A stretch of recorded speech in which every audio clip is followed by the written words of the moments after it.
The chamber was built to make mortals feel small.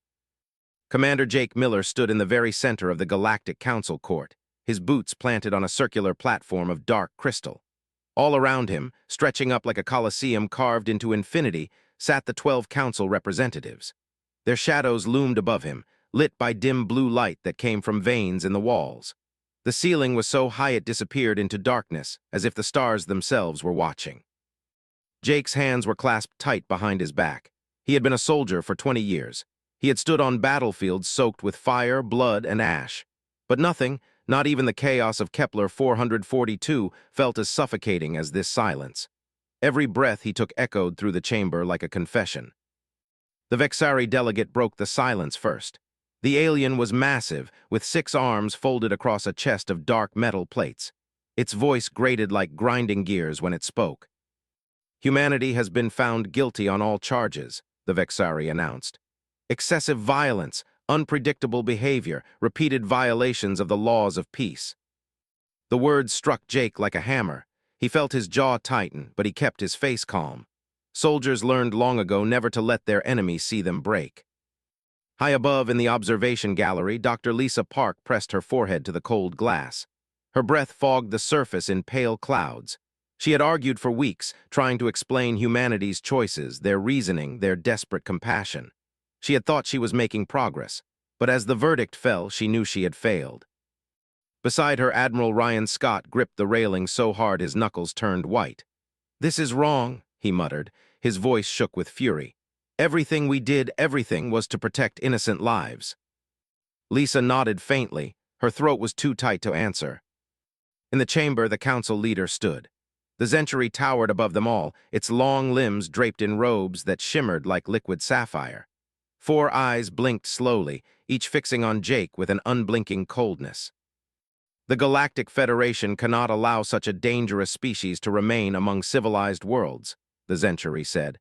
"Humans are too aggressive, too reckless. They cannot be trusted." Jake finally raised his voice. It was steady, clear, and calm, like the edge of a knife. "What about Kepler 442? He asked. "What about the 3 million people who would be dead right now if we had waited? Were we supposed to stand by while raiders burned them alive?" The Zenturi's glowing blue skin seemed to flicker faintly. All 4 eyes narrowed. "You were supposed to wait for Federation forces." "They would have taken 6 days to arrive," Jake said, his voice hardening. "The colony would have been ashes." The Vexari's metal body pulsed with heat as it leaned forward. "That was not your decision to make. Humans always think they know better than others. This arrogance is why you are dangerous." Jake's hands curled into fists behind his back. He had spent his whole life in uniform. He had buried friends under alien suns, and now they called saving lives a crime. Dr. Park closed her eyes. She remembered the reports from Kepler, the Korgan raiders descending without warning, cities bombarded, families running through the streets with nowhere to hide.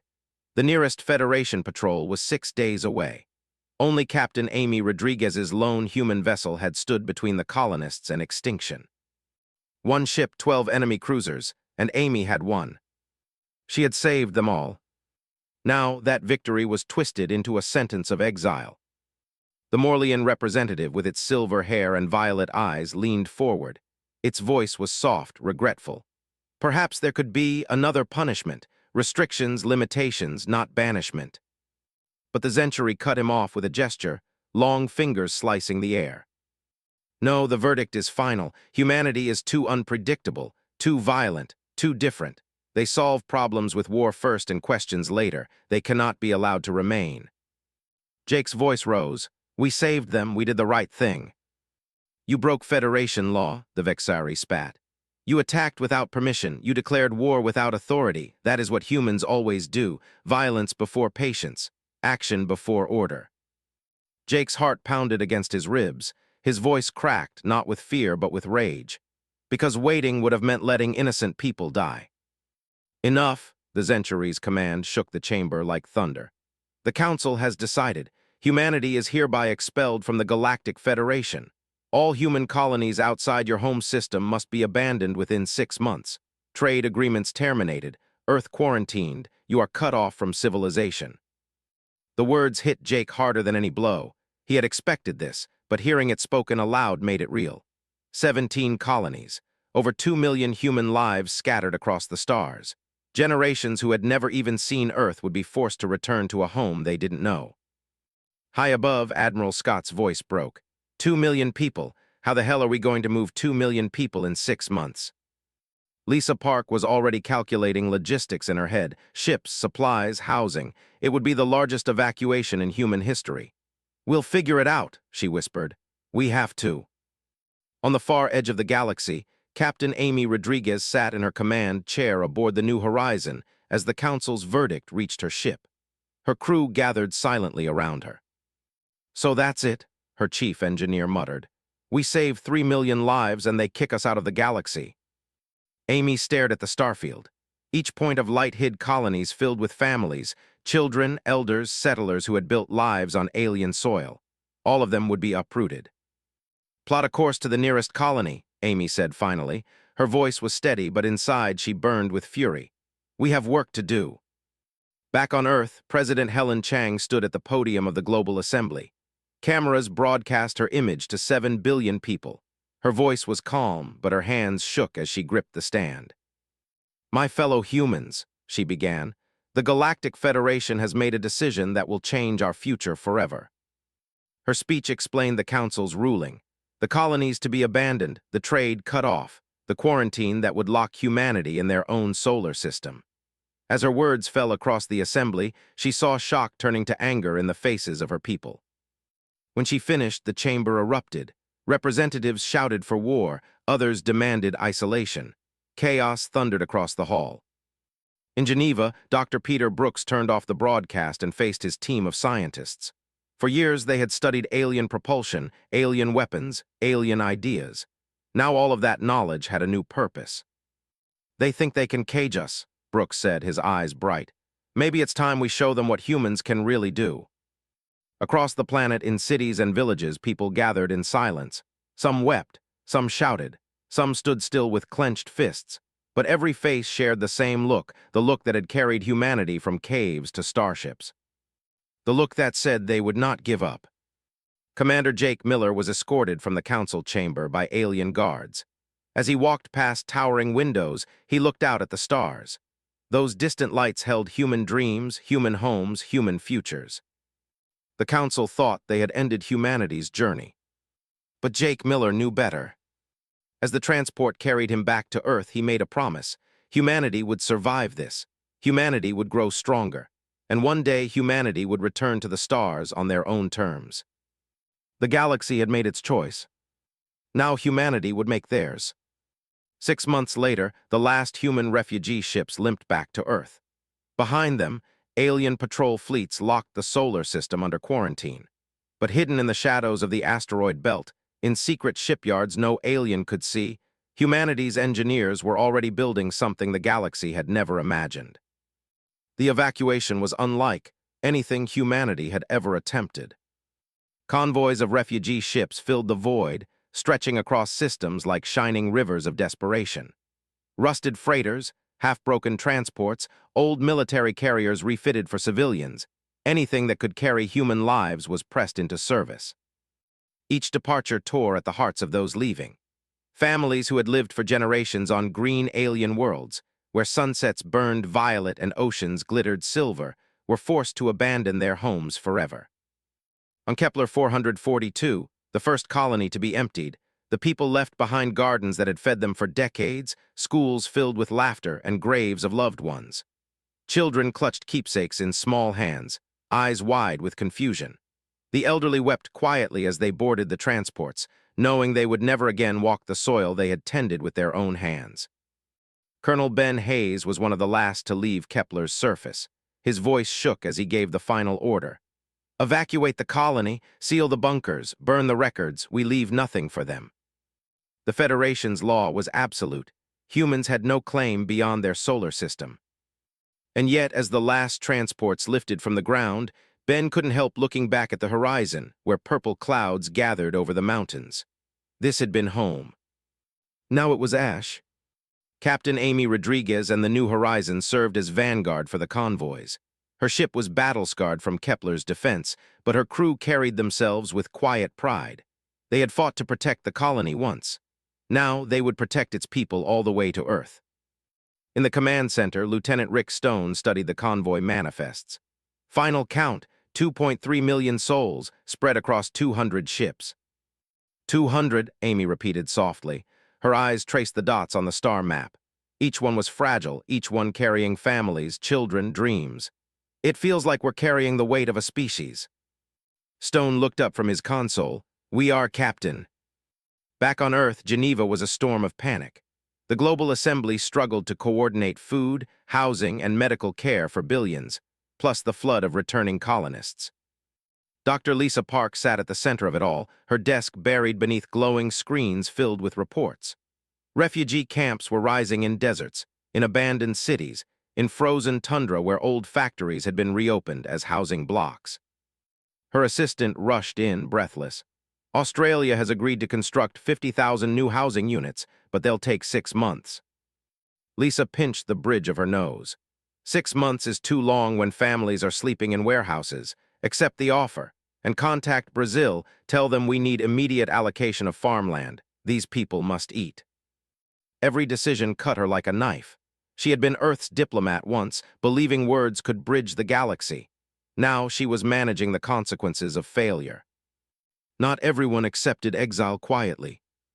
In Detroit, angry crowds filled the streets, chanting against the Federation, demanding war. Veterans of the frontier colonies raised banners, vowing humanity would never forget the insult. Across Asia, millions volunteered to join new defense programs.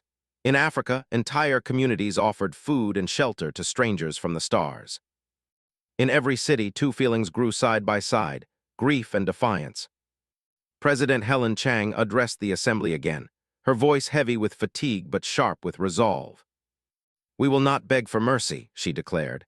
We will not crawl. The Federation believes they have caged us, but they do not understand who we are. Humanity does not break.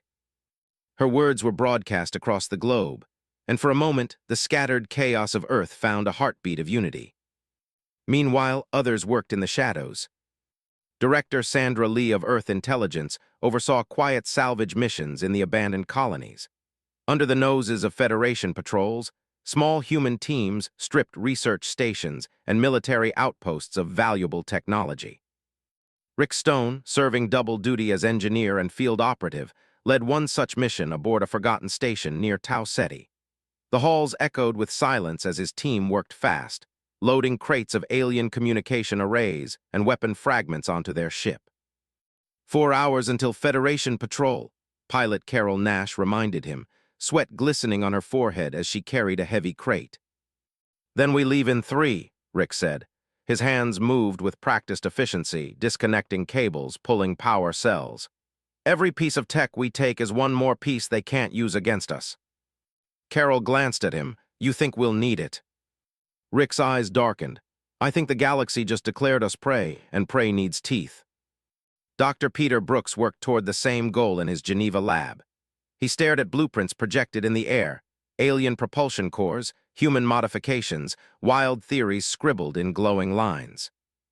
His assistant, Kate Williams, adjusted her glasses. If the Federation catches us reverse engineering this tech, they'll call it treason. Brooks gave her a tired smile. Kate, we were already exiled. What more can they do? He turned back to the design of a new drive system. Faster, smarter, built not on obedience but on human audacity. They think they've locked us in our backyard, Brooks murmured. Maybe it's time to dig a tunnel under the fence. The hardest farewell came from New Sparta, humanity's military training colony. Colonel Ben Hayes watched the last civilian transport vanish into hyperspace. Only his small fleet of escorts remained, 3 ships against the emptiness. Then alarms blared. 12 incoming vessels, shouted his tactical officer. Not Federation, raiders. Ben's blood turned to ice. The Zephyrians, ruthless scavengers. They had waited for humanity to leave before striking, eager to plunder abandoned weapons and tech. Battle stations, Ben barked. The escort ships turned to face the raiders, outnumbered 4-1, outgunned, but not out of courage. Sir, we can't win, his officer whispered. We don't have to win, Ben said. His eyes burned with determination. We just have to remind them who we are. The battle erupted in fire and steel. Human ships darted like wolves, striking fast, retreating faster, precision over brute force, desperation over pride. When the smoke cleared, 8 raider ships were wreckage drifting in space. The rest fled. Ben's fleet limped into hyperspace, scarred but alive. Behind them, New Sparta vanished forever. Let the galaxy remember, Ben thought grimly, humans don't run. 6 months later, the convoys arrived at Earth. From orbit, the blue planet looked unchanged, oceans glimmering, clouds drifting like white sails. But humanity had changed. 200 ships, crammed with 2.3 million refugees, orbited like weary birds returning to a long-forgotten nest. Amy Rodriguez stood on her bridge watching Earth fill the viewport. "Final count, Captain," Rick Stone reported. "Every soul accounted for, everyone made it." Amy nodded slowly. No celebration rose in her chest. Every number was a life uprooted, a dream shattered. Children who would never see alien skis again. Elders who had spent their last years packing instead of resting. On the surface, camps filled every continent. Abandoned factories became neighborhoods. Empty schools became hospitals. The world strained under the weight, but it held. Lisa Park walked through one of the camps near Geneva, greeting families as they settled. Children played among tents, their laughter thin but real. Mothers cooked with ration kits. Fathers fixed broken heaters with scraps. Humanity was hurting, but it was breathing. In the Sahara Desert, something else was breathing too. General Paul Martinez strode through underground hangars that stretched for miles. Robots and workers moved in harmony, assembling starships piece by piece. The air smelled of steel, oil, and fire. "How many this month?" Paul asked. Commander Jeff Parker checked his slate. 47 combat vessels complete, 2 carriers nearly operational, and Dr. Brooks' prototype drive is almost ready for testing. Paul's lips pressed into a thin smile. "Good, let the Federation think we're broken. When the day comes, we'll prove them wrong." Above their heads, Federation patrol fleets orbited the solar system, watching, waiting, believing humanity was caged. But beneath the sands, in the shadows of asteroids, and deep in the cold silence of the moon, humanity was preparing. On Titan Station, Dr. Emma Wright activated the prototype drive. The test ship vanished in a burst of blue light, only to reappear 3 seconds later, its instruments proving it had traveled to the edge of the solar system and back, faster than any Federation vessel had ever gone. And Emma whispered with awe, "They'll never see us coming." 5 years had passed since the last refugee convoy returned to Earth. The Federation patrols still lingered at the solar system's edge, their sleek alien vessels tracing silent arcs across the void. They thought humanity was broken, confined, beaten into submission. They had no idea what was happening in the shadows. Titan's secret. On Titan Station, Dr. Emma Wright stood inside a hangar larger than a cathedral. The prototype ship rested before her, small and unassuming, no larger than a fighter jet. But inside, it held the key to humanity's return. Her assistant, Dr. Kevin Lee, checked the instruments nervously. All systems green, entanglement stabilizers holding. Emma took a breath, her eyes shining. "Then let's make history again." The ship vanished in a burst of blue-white light. 3 seconds later, it reappeared in the exact same spot. The instruments screamed their report. The craft had traveled to the edge of the solar system and back. "Mach N7, Kevin whispered, disbelief in his voice. "Faster than anything the Federation has." Emma's lips curved into a smile. "Faster than anything they've even imagined." For 5 years, the Federation had looked down on human engineering, too crude, too messy, too reckless. What they didn't understand was that humans never simply copied. They improved, they innovated, they broke rules and made something new. The Federation had locked the cage. Humanity had built the key. Beneath the sands, far away, deep beneath the Sahara, General Paul Martinez walked the echoing tunnels of Earth's hidden shipyards. The air was thick with the hum of machines and the scent of molten steel. Rows of ships stood half-complete, their hulls gleaming under floodlights. Workers moved tirelessly, welding, wiring, testing. Robots scuttled like insects, carrying crates of components. "How many ships are ready?" Paul asked. Commander Jeff Parker handed him a slate. 47 combat vessels this month, 2 carriers fully operational, another dozen under construction, Dr. Brooks' propulsion cores are in place. Paul nodded. His face was lined with exhaustion, but his eyes were hard as iron. Good. Let them count our numbers and laugh. When the time comes, they won't be laughing. Above their heads, Federation patrols still circled, convinced they had caged humanity. But down here, the cage was filling with wolves. A dangerous discovery. In a small lab on the far side of the moon, Dr. Tony Mitchell had been dismissed as eccentric for years. He was obsessed with quantum entanglement, convinced it could be used for more than theory. And then one evening, his trembling voice called his colleagues. "I've done it," he whispered into the calm. "Instant communication, distance doesn't matter. Entangled pairs can transmit data instantly." When the demonstration proved real, the room of scientists fell silent. No lag, no delay. A message traveled from the moon to Earth faster than light, faster than thought itself. Admiral Ryan Scott leaned forward, his heart racing. "Do you understand what this means?" Tony's eyes glowed. "It means our fleets will never be blind again. We can command ships anywhere in the galaxy in real time." Scott's lips twisted into a grim smile. "The Federation will never see it coming." Beyond the cage. For 5 years, stealth ships slipped quietly past the alien patrols, cloaked in technology built from salvaged parts and human brilliance. Captain Lucy Adams commanded one of them. Her vessel was invisible to Federation sensors, her mission simple but deadly: make contact with allies. On a lonely trading post under flickering neon lights, she met with a Korthian merchant. The alien's pale eyes darted nervously. "The Zephyrians grow bolder," the Korthian whispered. "They raid unchecked. The Federation is paralyzed." Lucy leaned closer. "You need protection." The alien swallowed hard. "Yes, but the Council forbids us to speak with you if they knew." "They won't," Lucy said, sliding him a data crystal. "But remember this, when the Federation abandons you, humanity won't."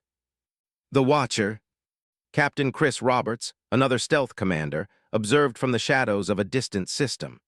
His crew watched Federation fleets gather near the galactic core, massive armadas of ships converging for reasons no one explained. "They're hiding something," his officer whispered. Chris nodded. "Something big, and they don't want us to see it." He transmitted the recordings back to Earth instantly through Mitchell's entanglement network. Humanity now knew more about Federation movements than most Federation species themselves.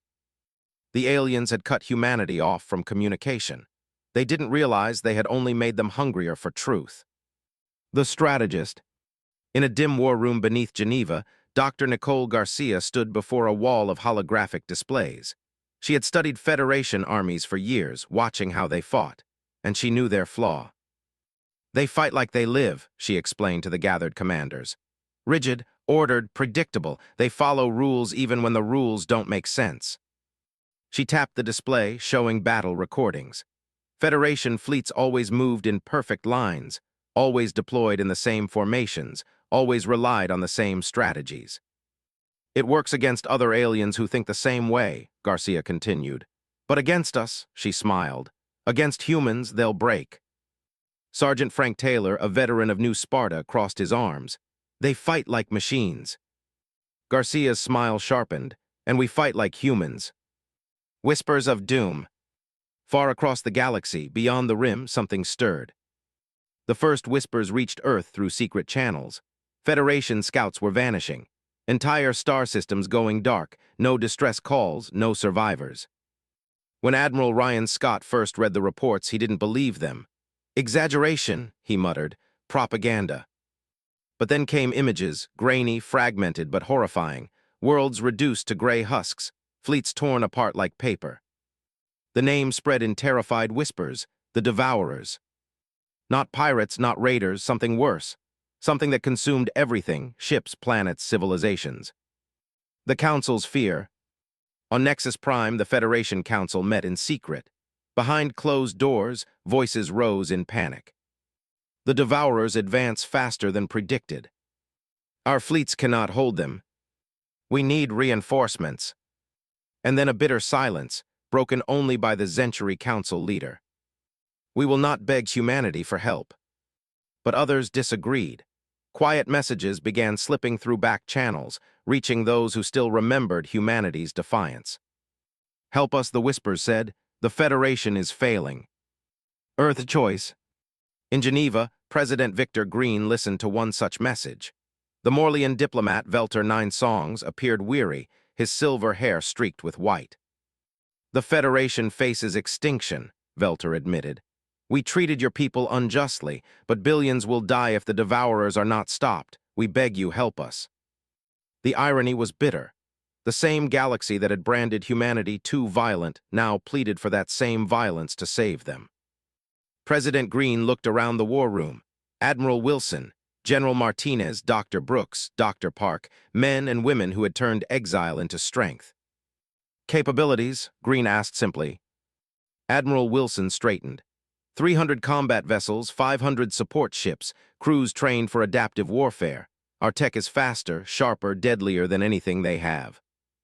Dr. Garcia added, "We've studied the Devourers' attacks. They overwhelm with numbers, not strategy. Federation fleets crumble under the chaos, but we thrive in chaos." Silence fell. Every leader in the room felt the same truth beating like a drum. The Federation had exiled them, betrayed them, condemned them.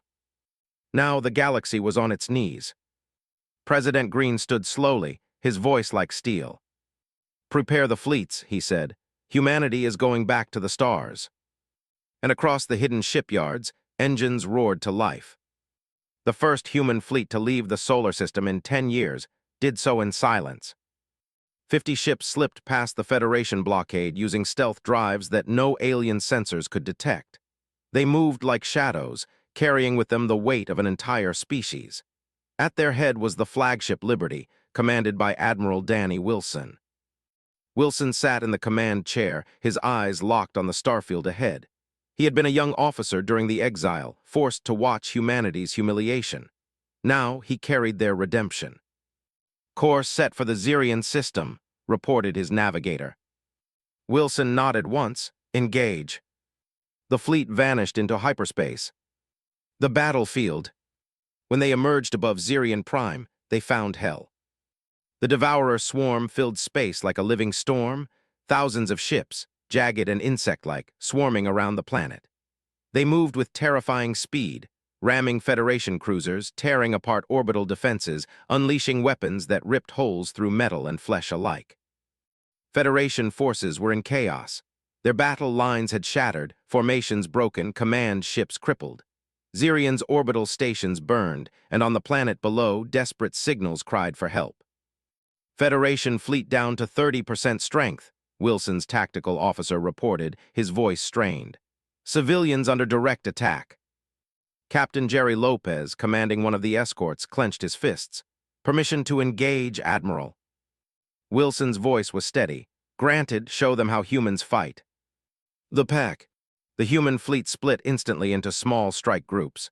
They moved like wolves, fast, unpredictable, striking where the enemy least expected, then vanishing into the chaos. Jerry Lopez's ship darted between two massive Devourer cruisers. "Target engines," he ordered.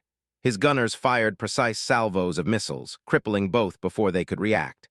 The swarm ships turned to pursue, but Jerry's vessel was already gone, reappearing moments later to strike from a new angle. Elsewhere, Captain Linda Wright coordinated a pack of 5 ships. "Cut off their leaders," she commanded. "Every swarm has a brain, take it out, and the rest scatter." Guided missiles streaked across the void, piercing the command ships with surgical accuracy.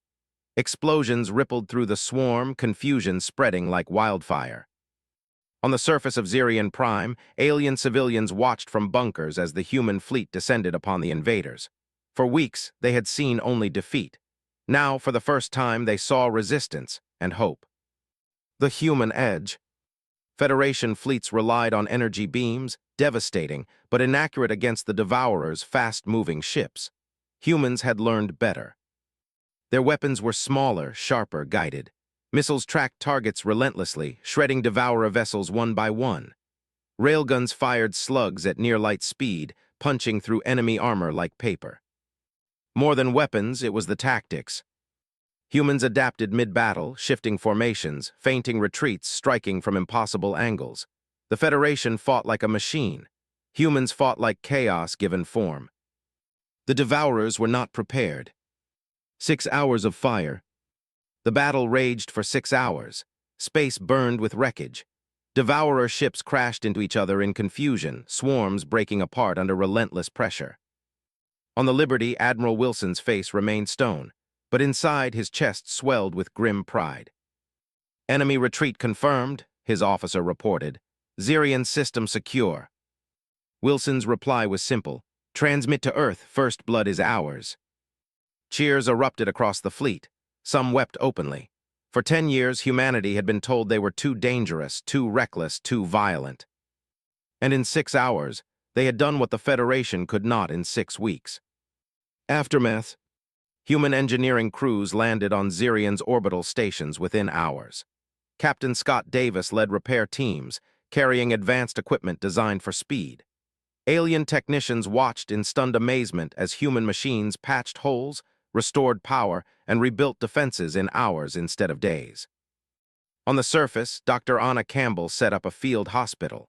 Her team treated wounded soldiers and civilians alike, using medical techniques that blended human improvisation with alien knowledge. Her compassion drew whispers of awe. "You treat us as if we were your own," a Korthian doctor said quietly. Anna smiled, her hands covered in blood. "Pain doesn't care about species, neither should we." The whispers spread. News of Zirian's salvation raced across the galaxy faster than official broadcasts. Species who had begun to lose hope spoke in hushed tones. "The humans are back. They fight like no one else. They saved Zirian when the Council couldn't." In markets, in spaceports, in backroom taverns, the same words spread like fire. The wolves had returned. The Council's panic. On Nexus Prime, the Federation Council watched the recordings with disbelief. Human ships tearing through the Devourer swarm, fighting with reckless brilliance. "This is impossible," the Zenturi leader hissed. "They were exiled, broken, caged." The Morlian delegate leaned forward, his violet eyes calm but sharp. "Perhaps you caged the wrong species." The Vexari representative slammed its 6 arms on the table. "This is why they were banished. They bring war wherever they go." "And yet," the Korthian representative replied softly, "without them, Zirian would be ashes." The council chamber fell into bitter silence. Humanity's leverage. Back on Earth, President Victor Green convened his war council. Reports from Zirian filled the chamber, alien leaders begging for assistance, civilians praising humanity, Federation officers stunned into silence. Admiral Wilson stood tall. "The Federation wants official negotiations. They'll ask us to join their war." Green's voice was calm but firm. "Not as subjects, not as junior partners. If they want our help, they'll have to treat us as equals." Dr. Lisa Park added, "This is more than war. This is our chance to reshape galactic order itself." For the first time in history, humanity held the upper hand. The fire grows. Across the galaxy, human fleets engaged Devourer swarms in a dozen systems. Each battle was different, each tactic unique. Some fleets feigned retreat, luring swarms into ambushes. Others cut through enemy lines with precision strikes. The Federation watched in awe. The humans were not just surviving, they were winning. And with every victory, whispers turned into shouts. "We need the humans." The Council was wrong. The galaxy cannot survive without them. The negotiation. The Federation Council finally extended an official invitation. Humanity was asked to meet on Nexus Prime for talks of alliance. Ambassador Susan Baker was chosen to represent Earth. She had watched her people exiled in shame. Now she would return in triumph. As her ship approached Nexus Prime, her hands trembled, not with fear but with the weight of history. "This time," she whispered, staring at the shining planet below, "we won't bow." As the human delegation prepared to enter the council chamber, alarms blared across Nexus Prime. Deep space sensors had just detected something massive approaching the galaxy. The Devourer swarms, it turned out, were only the beginning. The alarm bells on Nexus Prime were unlike anything the council had heard in centuries. The great crystal chamber shook with the wail of sirens as every display screen lit up red. "Unidentified energy signatures approaching from beyond the rim," a technician shouted. Size massive, larger than anything in recorded history. Ambassador Susan Baker froze at the edge of the chamber. She had come to negotiate. Instead, she arrived on the day the Federation realized the Devourers were only scouts. The Council fractures. Panic rippled through the Council seats. They were only the first wave, gasped the Morlean delegate Velter Nine Songs. His silver hair trembled as he gripped the edge of his seat. The true invasion force is still coming. The Zentury leader rose, tall and cold. Then we must prepare every fleet, every weapon. The Vexari slammed its metal fists. We are already weakened. Zirian cost us hundreds of ships. The humans fight recklessly, they draw attention. The humans saved Zirian, countered the Korthian representative, his voice like silk. Without them, that system would be ash. The council chamber erupted in shouts, arguments, accusations. Susan Baker let the noise build, then raised her voice, sharp and clear. Enough. The chamber fell silent. 12 alien eyes turned to her. You banished us, Susan said, her voice steady. You caged us, you called us dangerous, and yet when the Devourers came, who saved your people? The silence deepened. Susan's gaze swept the room. You want our help again, but humanity will not return as a servant, not as a weapon to be pointed and discarded. If you want us, you will have us as equals. Earth's terms. Later, behind sealed doors, Susan and her aides laid out Earth's demands.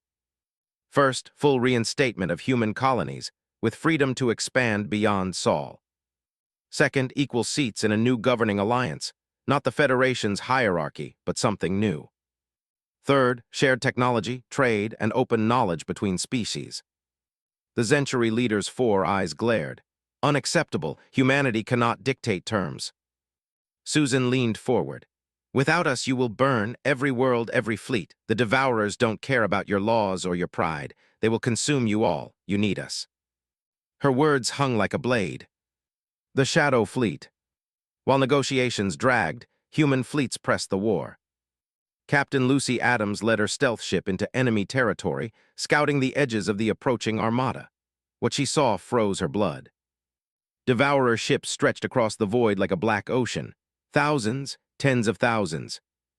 They're not even trying to hide, her officer whispered. Lucy clenched her jaw, because they don't think anyone can stop them. She transmitted the images back to Earth. The data was clear. Without unity, the galaxy was doomed.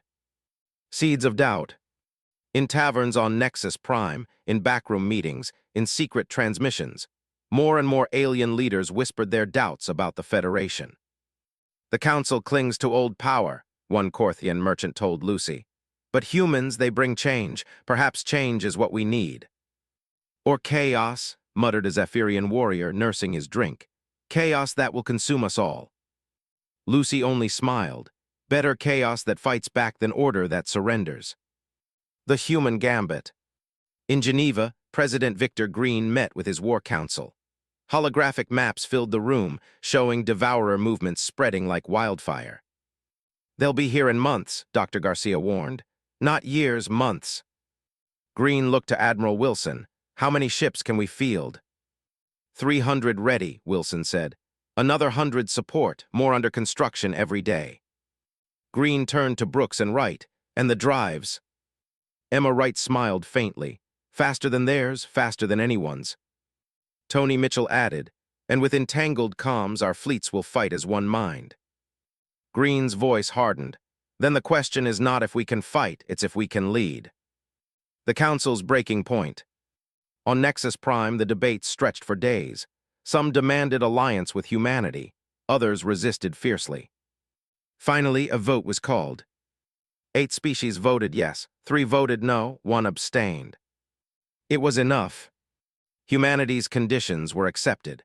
Not reinstatement into the old Federation, but the birth of something new. The Galactic Accord, a true partnership of equals.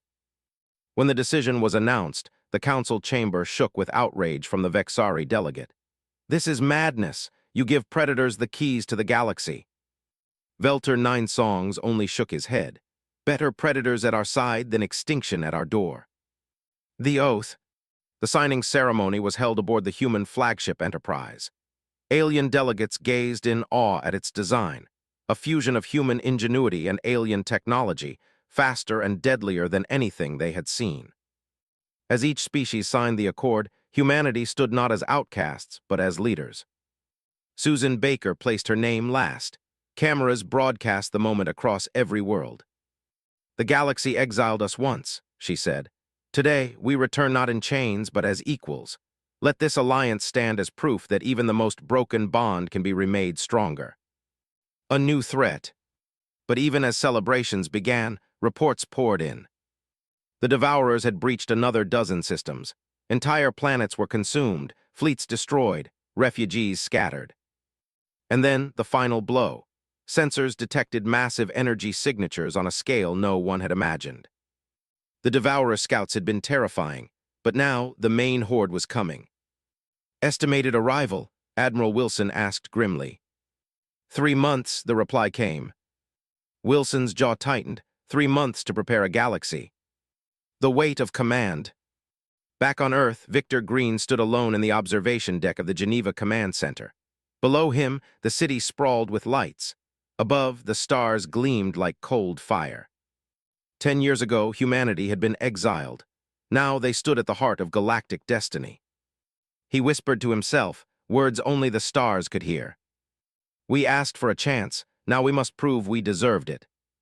On the edge of the galaxy, scouts sent by Captain Lucy Adams detected something beyond imagination. Devourer ships the size of moons, living fortresses that carried entire swarms within them.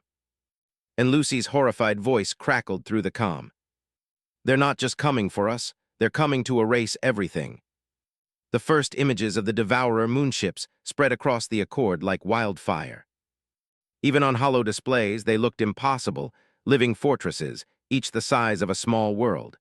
Their surfaces crawled with smaller ships like insects swarming over a carcass. Energy signatures burned brighter than stars. Entire fleets had already fallen before them, and they were moving straight toward the galactic core. The Accord prepares. In the hidden shipyards of the asteroid belt, human engineers worked without sleep. New vessels rolled off assembly lines daily, sleek frigates, heavy carriers, experimental cruisers. Alien delegates toured the factories, astonished by the speed and efficiency. "How can you build so fast?" a Corthian merchant asked, wide-eyed. General Paul Martinez's reply was blunt, "Because we don't waste time asking permission." In Titan Station's labs, Emma Wright pushed her propulsion cores harder than ever, upgrading engines to outpace anything alive. On Luna, Tony Mitchell expanded his entanglement network, creating a real-time lattice of communication that spanned light years. Fleets could now maneuver as though they were a single organism. And in Geneva, Nicole Garcia drilled commanders in adaptive strategy, teaching aliens how to fight like humans. Flexible, unpredictable, merciless when necessary. "This is not about honor," she told them. "It's about survival." The first Alliance fleet. 3 months later, the Accord launched its first combined fleet. 500 ships of every shape and size. Human frigates flew beside Corthian traders turned gunships, Morlian science vessels retrofitted with weapons, and Zephyrian warcruisers bristling with fire. At the fleet's heart, the human flagship Enterprise cut through space, carrying Susan Baker, Admiral Wilson, and President Victor Green. For the first time in history, the galaxy was united under one banner. And yet beneath the unity, fear lingered. The enemy arrives. At the rim system of Kalar, the moonships appeared. They blotted out the stars, their titanic bodies dwarfing even the largest Accord vessels. From their hulls, thousands of swarm ships poured like a flood. Admiral Wilson's jaw tightened. "All ships prepare for engagement." The battle began with fire. Wolves and machines. Federation tactics would have failed instantly. Lines of battle meant nothing against this storm. But the Accord fought with human tactics, wolf packs, sudden feints, unpredictable ambushes. Human missiles darted through the swarm, guided with impossible precision. Morlian energy beams carved corridors of light. Zephyrian warcruisers rammed through enemy lines with brutal ferocity. For a moment it worked. Thousands of Devourer ships shattered, the swarm faltered. But then the moonships awakened. Massive weapons unfurled from their surfaces, beams that tore through entire fleets in a single shot. Gravitic distortions dragged ships into crushing embraces. Their armored hides shrugged off everything thrown at them. "Target Alpha Moonship," Wilson barked. Dozens of Accord vessels focused fire. Explosions rippled across the moonship's hull and then healed as if the creature were alive. "They regenerate," Emma Wright whispered from her lab feed. Breaking point. Hours passed, casualty reports streamed in. Entire squadrons gone, whole species fleets shattered. On the Enterprise, President Green watched silently as ship icons winked out one by one. "If we can't kill them," he began. But Nicole Garcia interrupted, her voice sharp. "We don't kill them by force, we kill them by thinking differently." She pulled up swarm data. "They rely on the moonships to coordinate, cut their brains, the swarm collapses." Wilson's eyes narrowed. "Then we find a way inside." "The suicide run." Captain Lucy Adams volunteered her stealth squadron. "Our ships can slip past their shields, we'll punch a hole." Wilson shook his head. "It's a death mission." Lucy only smiled grimly. "Then let's make it count." Her squadron dove into the chaos, slipping past Devourer defenses using cloaking drives. One by one, her ships vanished into the shadow of the massive fortress. From the Enterprise, the crew watched in silence. Then Lucy's voice crackled through the comm. "We're in." Explosions bloomed inside the moonship, tearing at its core. For a heartbeat, the swarm faltered. But the retaliation was merciless. Devourer weapons tore through the stealth squadron. Lucy's comm filled with static, then silence. Her sacrifice bought the fleet a chance, but at a terrible price. Humanity's gambit. Emma Wright's voice rang through the command net. "We can't outgun them, but maybe we can outrun them." She activated the prototype hyperdrive aboard the Enterprise. Space itself bent, dragging the massive flagship into impossible maneuvers. "Now," Wilson barked, "all ships follow our lead." The fleet mimicked the maneuver, twisting through gravity wells, slingshotting around asteroids, forcing the moonships to lumber after them. It wasn't victory, but it was survival. For the first time, the Devourers hesitated. A message of fire. The Accord fleet limped away from Kaler, battered but alive. Half their ships were gone, thousands dead, Lucy's squadron among them. But they had proven one thing: the moonships could bleed. Back on Earth, Susan Baker addressed the galaxy. Her voice carried across every world, every species, every desperate ear. "They told us humans were too dangerous, too reckless, too violent. They were right. And that is why we will survive. That is why we will protect you. We will not stop until the Devourers are broken or until the last human falls." Her words ignited something across the Accord. Fear turned to fury, despair into resolve. In the shadows. But even as unity grew, darker currents stirred. In the private halls of the Federation's old guard, some whispered that humanity's rise was more dangerous than the Devourers. "If they defeat this enemy," the Zentry leader murmured, "they will rule the galaxy." And in the cold void beyond the rim, the Devourer moonships shifted course, their titanic forms converging on a single destination. Not the galactic core. Earth. On the Enterprise, Admiral Wilson received the transmission. His face went pale. "They're coming for Saul," he whispered. And for the first time since exile, the galaxy realized the final battle would be fought on humanity's doorstep. The news spread like wildfire. The Devourers were coming for Saul. Every refugee, every colonist who had returned in chains of exile, every leader who had fought to keep hope alive. Suddenly, all of humanity's history balanced on a single point. The final battle would not be on alien soil. It would be at home. The world mobilizes. From the deserts of Africa to the shipyards of Luna, humanity rose as one. Factories roared at full power, assembling warships faster than any species had thought possible. Civilian engineers volunteered to retrofit cargo freighters into gun platforms. Farmers donated metal from broken machines to feed the forges. Children painted the hulls of carriers with names of lost colonies, Kepler, Centauri, New Sparta, so they would fly into battle remembered. Admiral Ryan Scott stood in the Sahara Command bunkers, watching the endless stream of ships leaving their cradles. "This isn't just a fleet," he whispered. "This is a species." Beside him, General Paul Martinez crossed his arms. And this time, the fight came to the wrong system. The Accord rallies. The call for aid rang across the galaxy, and for the first time in history, ships from dozens of species converged on a single world. Korthian traders retooled their sleek vessels into missile barges. Morlian science craft became carriers of drones and automated healers. Even the reluctant Zephyrians arrived, their crimson cruisers bristling with weapons, their warriors grim with determination. Over Earth, the combined fleet of the Accord assembled. Thousands of ships, a storm of fire waiting to ignite. President Victor Green addressed them all in a transmission broadcast across the stars. We were exiled because they feared our violence. Today, we will use that fire not for conquest, but for survival. Stand with us, and together we will make this our galaxy again. The response was thunder in 100 languages. The invasion begins. They came in darkness. The Devourer moonships slid into Sol like shadows swallowing light. Behind them poured an ocean of swarm craft, blackening the void. Earth's orbit lit with weapons fire. The battle for Sol had begun. Admiral Danny Wilson's voice rang across the command net. All ships, wolves and allies alike, defend the homeworld. The human fleet surged forward, their engines burning brighter than ever. Wolves unleashed. Human ships fought like demons unleashed. Wolf packs darted in and out of the swarm, crippling engines, shredding command nodes, leaving confusion in their wake. Railguns thundered, missiles streaked, and stealth craft carved through the black tide. Alien allies mirrored them, abandoning rigid formations to embrace chaos.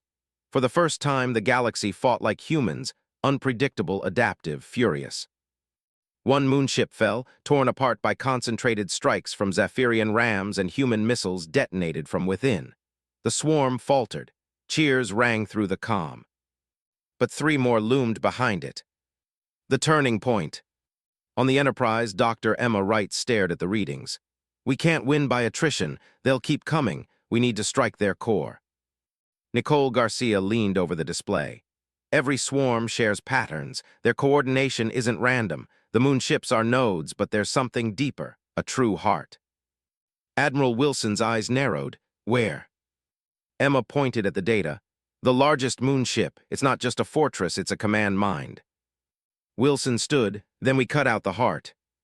The spear of humanity. A plan formed in moments, a spearhead assault driving straight into the largest moonship's core. Suicide for most, salvation if it worked. Captain Amy Rodriguez volunteered her battered New Horizon. We started this fight at Kepler, we'll finish it here.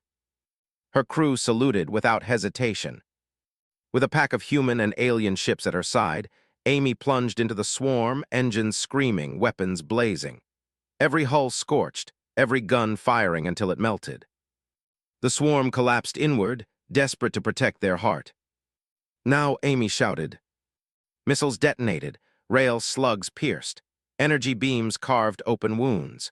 And through the fire, the New Horizon dove into the moonship's open wound, disappearing in a blaze of light. A heartbeat of silence. Then the Devourer command ship exploded from within, a shockwave tearing across space. The fall of giants. The swarm convulsed. Without their heart, coordination shattered. Moonships turned sluggish, swarms crashed into each other in confusion. The Accord fleets pressed forward, relentless. Human wolves hunted the broken enemy, carving them apart system by system. Hours later, the last Devourer ship burned in the void. And Sol still stood. The aftermaths. Cheers erupted across Earth.